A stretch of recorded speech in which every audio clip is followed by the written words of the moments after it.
Morning, welcome back to yet another blog. তো আজকে আবার একটা নতুন জায়গার সন্ধান নিয়ে চলে এসেছি। আর আজকে হচ্ছে সানডে, আমার ছুটির দিন। সকাল সকাল সেজে রেডি হয়ে গেছি, আর সকালে উঠে রান্না বান্না সমস্ত কিছু কমপ্লিট করে এখন আমরা চলেছি হাওড়াতে। একটা নয়া মন্দির বলে একটা জায়গার সন্ধান পেয়েছি, মানে নয়াকালী না, তাহলে ঘুরে আসি। আমিও প্রথম যাচ্ছি, আর আপনারা কারা কারা মন্দিরটা ঘুরেছেন আমাকে কিন্তু একটু কমেন্ট করে জানাবেন। একবার টুক করে তাকিয়ে হেসে দিল।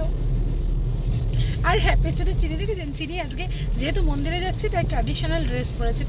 ওর আবার ব্যাপার আছে, মন্দিরে গেলে ট্র্যাডিশনাল, আচ্ছা পাহাড়ে ঘুরতে গেলে জিন্স জ্যাকেট ব্যাপার আছে। বাবা আমি অত জানি না, আমি আমার যেটা মনে হয়। হ্যাঁ, সিকিম ব্লগে দেখেছে।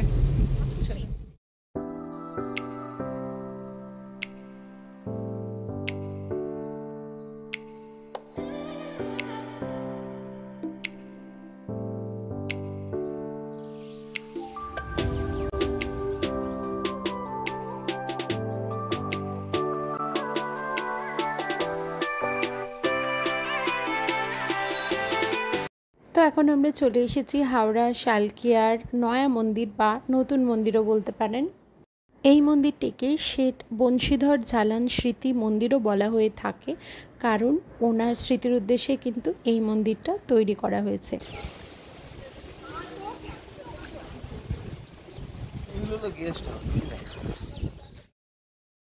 2015 সালের 13ই ডিসেম্বর এই মন্দিরটাতে কিন্তু ইনগ্রেশন করা হয় আমাদের অনারেবল প্রেসিডেন্টের দ্বারা। এখানে যে শিব ঠাকুরটি বিরাজমান তার নাম হচ্ছে বঙ্গেশ্বর মহাদেব।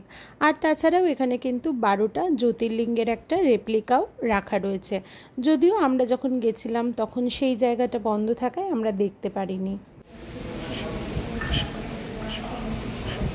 এখানে কিন্তু জল আর ঘটি রাখা আছে, সেখানে আপনি নিয়ে নিজের মতো করে মহাদেবকে কিন্তু জল নিবেদন করতেই পারেন। এবার চলুন পুরো মন্দির চত্বরটা ভালোভাবে কিন্তু ঘুরিয়ে দিই আপনাদেরকে।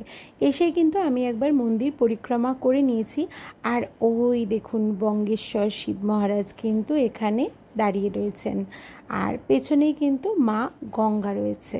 আর গঙ্গার ধারে এই মন্দিরটা দারুণ সুন্দর লাগছিল।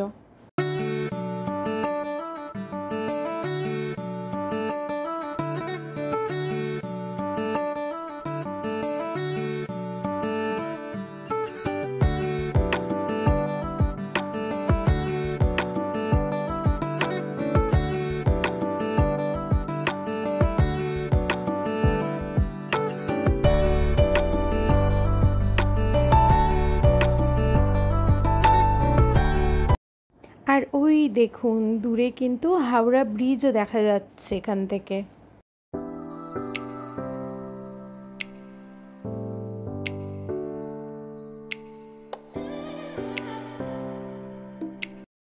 মূল মন্দির দর্শন করে আমরা কিন্তু মা গঙ্গার এই উত্তাল রূপও দুচোখ ভরে দেখলাম।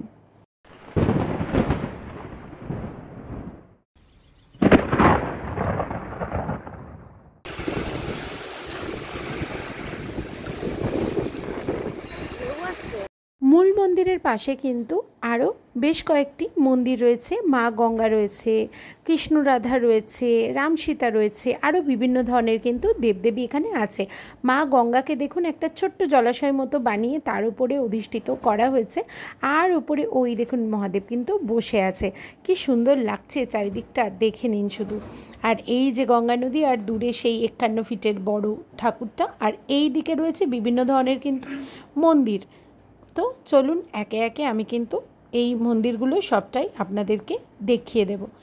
এই হচ্ছে মন্দিরগুলো, একে একে প্রবেশ করি তাহলে চলুন।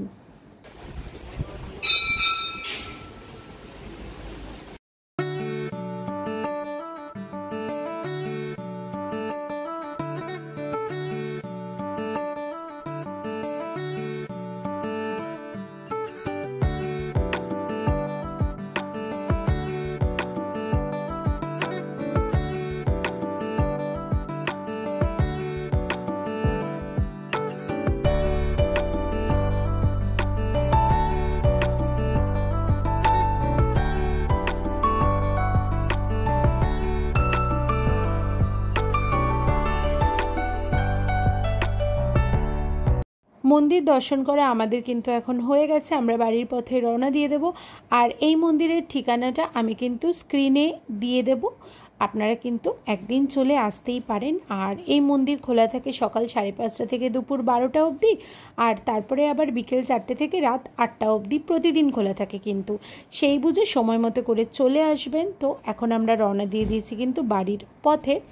সবাই খুব ভালো থাকবেন। নেক্সট একটা ব্লগে আরও অন্য কোনো জায়গার সন্ধান নিয়ে কিন্তু চলে আসব। আমার চ্যানেলটা যদি ভালো লেগে থাকে তাহলে অনুরোধ করব চ্যানেলটাকে লাইক, শেয়ার আর সাবস্ক্রাইব করে দেবেন। Good morning, welcome back